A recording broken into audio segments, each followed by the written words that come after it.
Hi everyone, welcome to my art tutorials and in art creations. Today I'm going to show you how to make this underwater scenery. Uh, it's a very simple tutorial and let's see how do we create it. I have an acrylic paper. Uh, it's a page from acrylic pad, and I'm very sorry. I was thinking that I'm recording the background, but it didn't record. So I'll just show you what I have done so far. I just took white color and cerulean blue color and light blue color, and I used my brush in circular motions, and I created upside down C, keeping the darkest color at the bottom of the project, and then I added light blue color on top of that, and on the very top I have white acrylic color, and that's how I created this background. When I was trying to record it, I just thought it's getting recorded, but it did not. I'm really sorry, but I'll try to capture creating underwater background in some other tutorial for you guys. I really promise that. So at this moment I'm really going over doing another layer of my dark blue, that which is cerulean blue color. And once the background is slightly dried, it doesn't have to be completely dry, I'm going to take the light blue color and a very fine brush, and I'm going to make these vertical lines coming from top, just to show how the rays are traveling under the water. And I try to keep my hand very light and make these strokes in one shot. I'm not going to stop in between, just let it flow. Just make a strike and leave it, make a strike and leave it like that, and you can make as many rays as you want. How much you feel like, depends on your project size also. I will also add a bit of white, and then I will go and make some more rays.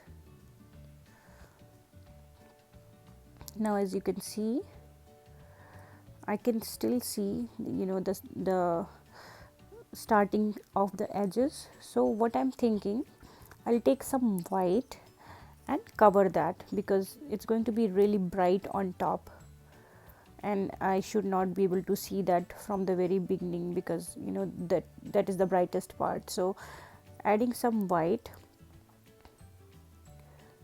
to show the brightness of the sun at the very top and how the rays are traveling under the water. You can also use a fan brush, which is what I'm using for the rays,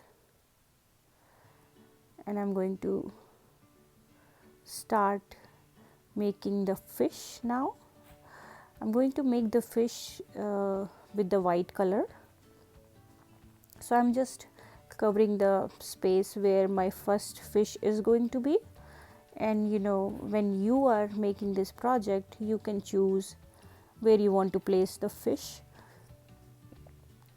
But one thing I'll tell you, in any composition or painting, it looks attractive when you remember the rule of thirds.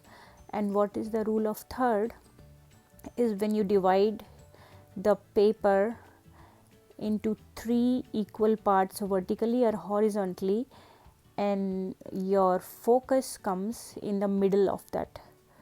So maybe in another video I will show you what is the rule of third, and that is why I'm placing my first fish, which will be come approximately around on my second.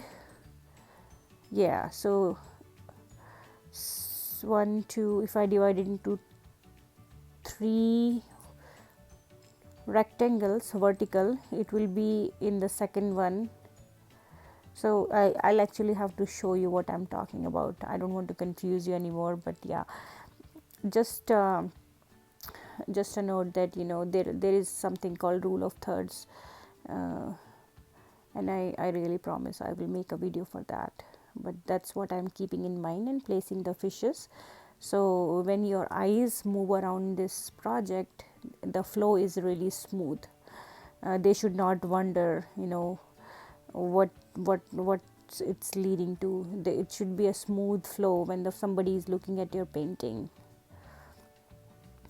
So here I'm placing my second fish.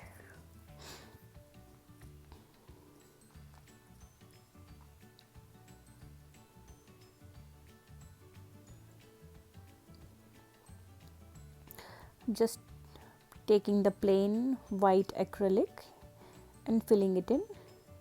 Now I'm going to make my third one. I'm going to make it a little bit bigger to show that it is closer to us.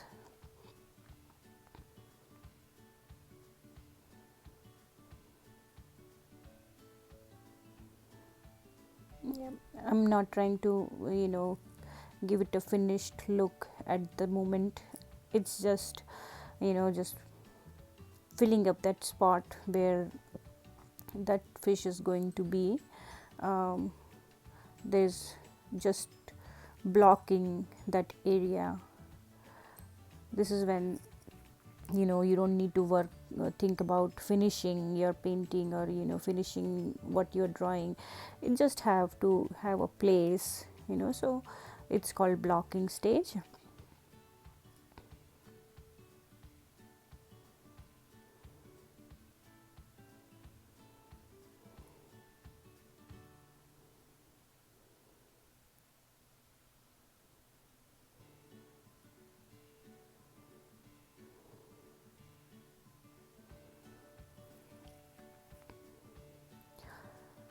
Looking at these fish and this beautiful water, I'm wondering when will I get to go to a beach and play there.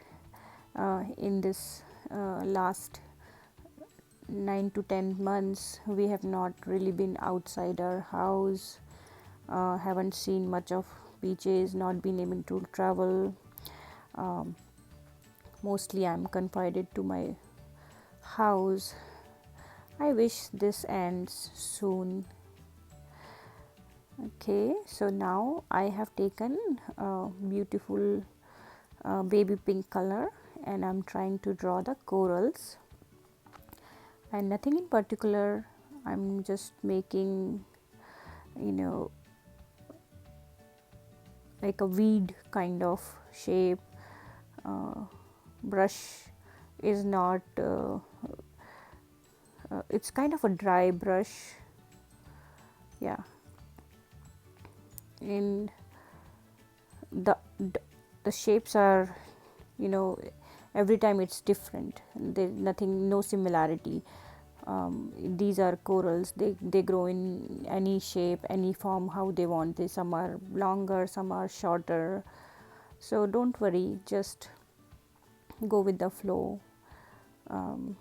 Just make sure that when you're coming to the center, they will get smaller, and when you are going towards the edges, they will be longer.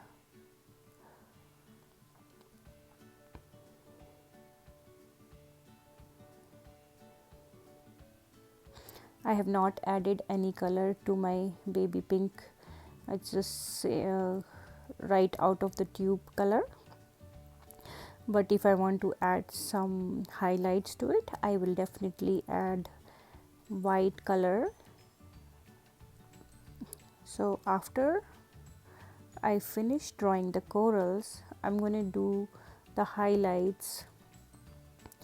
For doing the highlights, I'm going to add a little bit of white onto my brush and go at random spaces, like wherever I think I need to make it a little bit brighter.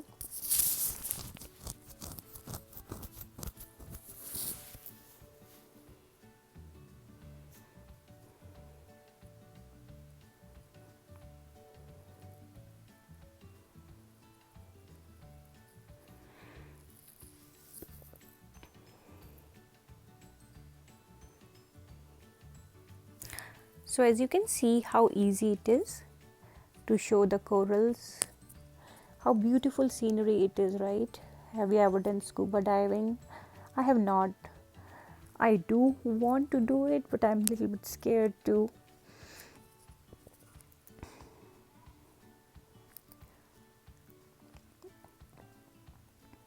Do let me know if you want to do scuba diving and you are scared too. Then you are like me.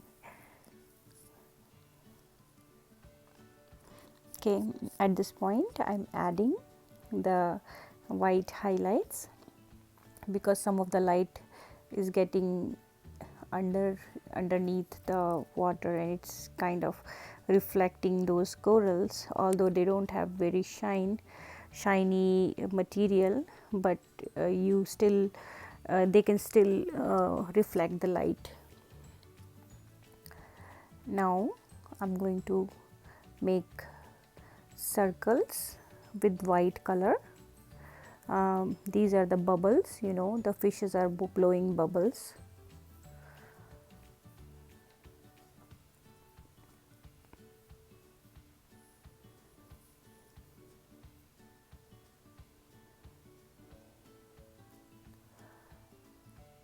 I'm going to make at least 3 bubbles that each fish is blowing, but I'm going to make even, you know, extra bubbles here and there anywhere that I think I should.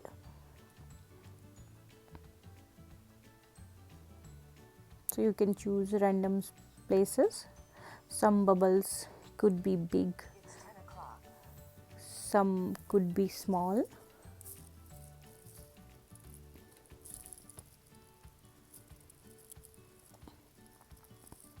So now that I have created the bubbles, I am thinking to add some highlights because highlights and lowlights, you know, are the effects that, you know, make your painting look better. Okay, at this point I changed my mind and I'm adding details to my fish by using just plain black color, and I'm using a thin brush and carefully adding the details into the fish around both the fins.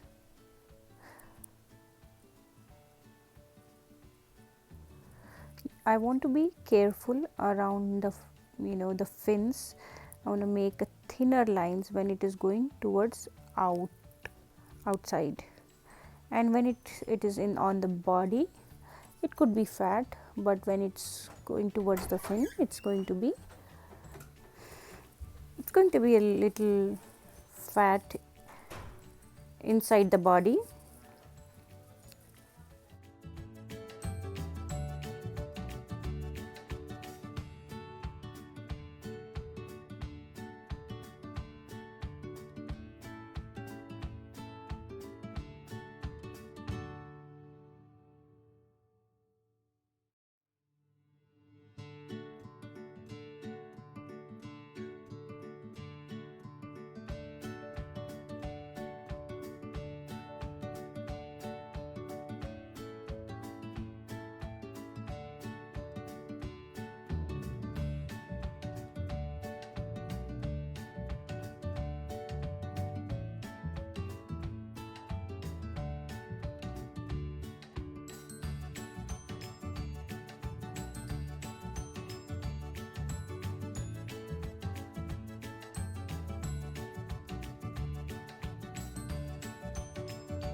So the same way I am going to add the black stripes in all the fishes. As you can see, I am trying to be very careful around the fins because they are very delicate and they have to be thin.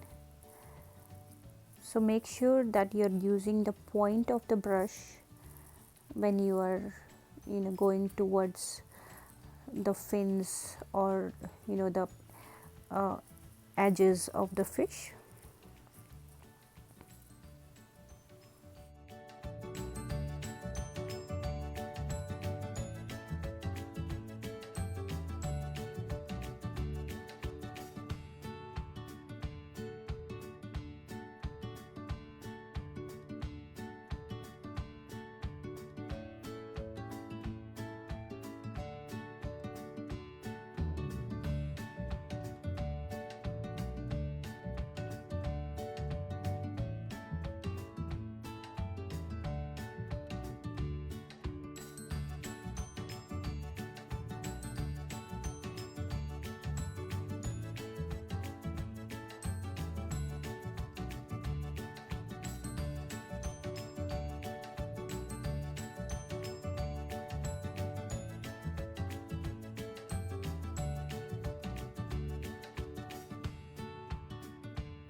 After I have done adding all the black stripes in all the fishes, I am going to take bright yellow color. Any shade of yellow will work. The darkest yellow will be the best choice here, and I am going to start filling my fish number 1 with that yellow. So where I have blocked it with the white color, I am going to start filling the yellow color on top of that. And you might be thinking that why have not done yellow directly and why did I block it with the white color.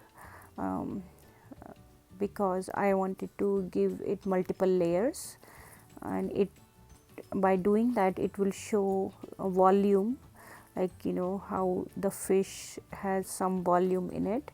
So by adding layers to the fishes, that's what I am trying to show. Same way you are going to fill the yellow color in your second fish and your fish number 3, and just be careful around the edges. The edges has to be thin.